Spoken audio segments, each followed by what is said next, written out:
Pour la deuxième portion de l'émission, eh bien, on vous présente une vidéo réalisée par la télévision d'ici lors de l'exposition du peintre, du pastelliste de l'île d'Orléans, Horace Champagne, à la Galerie d'art Yvon Desgagnés de Baie-Saint-Paul.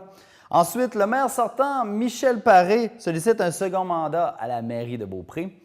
Mais pour tout de suite, Option Bois-Châtel présente son programme électoral. En vue des élections municipales du 3 novembre prochain, le chef du parti Option Bois-Châtel, Yves Germain, réélu par acclamation, a tenu une conférence de presse à la Maison Vézina pour présenter son équipe de conseillers et dévoiler l'essentiel de leur programme électoral pour les 4 prochaines années.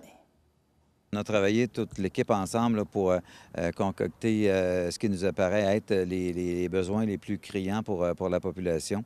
Et parce qu'après avoir réalisé les projets tels l'école, l'aréna privé qui va se construire, plus l'IGA qui est en construction aussi comme l'école, on s'est dit, c'est quoi les besoins prioritaires de services de proximité de la population.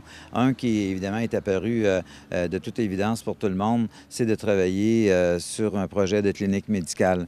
Parce que plusieurs, on le voit dans notre porte-à-porte aussi, plusieurs jeunes familles qui se sont établies ici à Bois-Châtel n'ont pas de médecin de famille. Puis, Dieu sait que c'est essentiel, mais je sais aussi pertinemment, pour avoir jasé avec d'autres instances, que quand la municipalité s'implique dans un projet comme ça pour avoir un groupe de médecine familiale qui s'installe, ça aide beaucoup. Fait qu'il y a cet aspect, il y a ce point-là, évidemment, qui est important.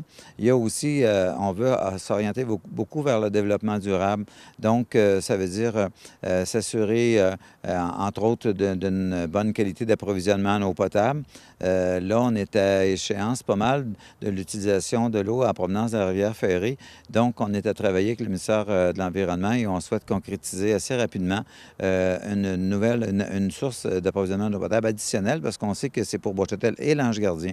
Fait qu'avec les discussions qu'on a eues actuellement avec le ministère de l'Environnement, on peut croire qu'effectivement, on pourra puiser l'eau dans la rivière Montmorency, ce qui nous assurera pour Bois-Châtel et l'Ange-Gardien l'approvisionnement en eau potable au moins pour les 30 prochaines années. Fait que ça, on est très, très contents. Et on veut travailler aussi avec le bouclage du réseau routier autour du Royal Québec. On pourra enfin pouvoir penser à notre transport en commun de façon différente, c'est-à-dire au lieu de faire des allers-retours sur l'avenue Royale ou sur la rue Notre-Dame, de pouvoir vraiment avoir un parcours qui sera en circuit autour du Royal Québec, donc par la rue des Rochers, la rue des Saphirs et la rue Notre-Dame, pour éviter les allers-retours et faire en sorte, essayer aussi de faire en sorte que ça coïncide encore mieux avec les express qui sont tout près de chez nous, juste l'autre côté du pont de l'avenue Royale, la rivière Montmorency, du côté de Beauport. La 800 est là, le 350, 250, donc les express. Donc, essayer de faire coïncider tout ça, faire en sorte que les gens soient davantage orientés à l'utilisation du transport en commun.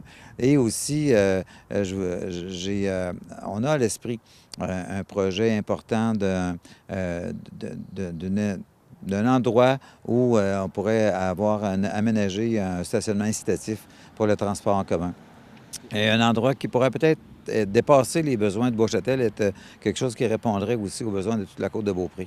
C'est une préoccupation citoyenne, ça, d'avoir un transport en commun peut-être plus adéquat? Bien, en fait, on sait que c'est surtout les étudiants qui l'utilisent beaucoup.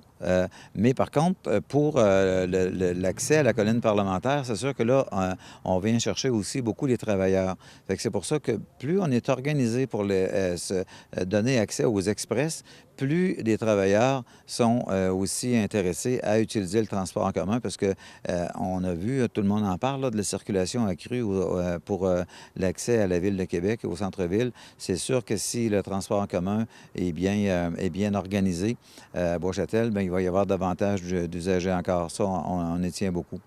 Puis il y a aussi, évidemment, un aspect qui nous préoccupe. Puis on a déjà commencé à avoir des installations là-dessus, mais on veut l'accentuer davantage. C'est pour aider les gens à se donner des saines habitudes de vie, bien, s'assurer qu'on met à leur disposition des installations et des infrastructures qui les incitent à aller à l'extérieur, à aller faire des activités, à aller marcher, à aller courir, le ski de fond dont on a pris charge sur le club de golf, le Royal Québec.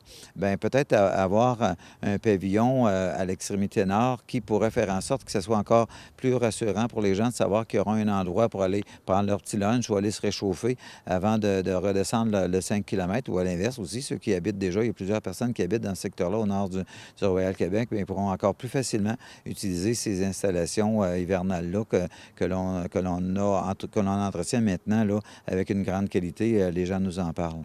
Vous avez parlé d'autre chose tout à l'heure dans votre discours, la participation citoyenne. Donc, vous voulez miser là-dessus aussi? Oui, en fait, on a déjà eu recours on a recours assez régulièrement à des citoyens, mais plus par petits groupes de 4 ou 5 personnes, que ce soit sur, exemple, le comité de sécurité routière, le comité consultatif en sécurité routière, que ce soit aussi le comité pour le gala reconnaissance qui a lieu à chaque automne, pour le festival Beauchâtel en neige. Il y a toujours des citoyens qui participent, mais à raison de 4 ou 5.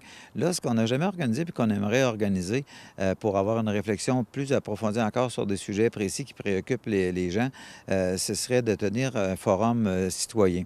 Donc, on veut vraiment mettre l'accent sur la participation citoyenne pour donner l'occasion aux gens de venir exprimer leurs préoccupations, venir exprimer comment ils voient peut-être des alternatives de solutions et voir qu'on peut s'échanger avec eux pour voir s'il n'y a pas des choses qu'on peut faire. On entend beaucoup parler de problématiques de sécurité routière au niveau soit de la vitesse sur nos rues, soit d'une circulation qui est dans certaines rues, surtout nord-sud, qui sont accentuées par les constructions additionnelles qu'il y a eu plus dans le nord de la municipalité.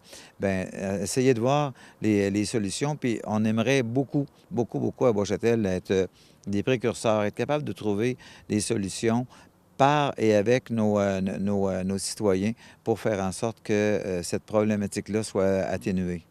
Bon, vous avez parlé de saines habitudes de vie, vous avez parlé au départ de réalisation avec l'aréna privée. Je pense que vous voulez aussi bonifier ce secteur-là également. Oui, effectivement, c'est que il y a un terrain très vaste qui est autour du projet d'Aréna qui va être sur le boulevard Sainte-Anne derrière Turbo Cristal. Et l'excédent du terrain nécessaire pour l'Aréna, la municipalité s'est engagée auprès du promoteur à s'en porter acquéreur et à des fins d'y aménager un terrain de soccer que l'on espère, si on a des bonnes subventions, que l'on espère synthétique, et pour une utilisation plus longue, là, en début et fin de saison.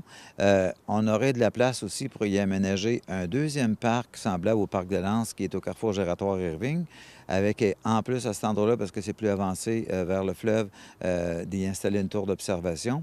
Et ce qui serait l'idéal aussi pour les citoyens, c'est d'avoir un sentier qui relierait ces deux parcs-là, le parc de Lens et le nouveau parc qui serait aux abords de l'Aréna.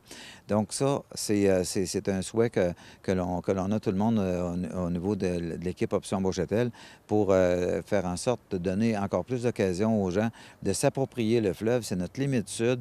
On a trop longtemps, écoutez, c'est en 2013 pour la première fois qu'on a pu leur offrir aux citoyens d'avoir un accès public dont on a tellement de bons commentaires sur les aménagements et l'utilisation qui en est faite. C'est très fréquenté.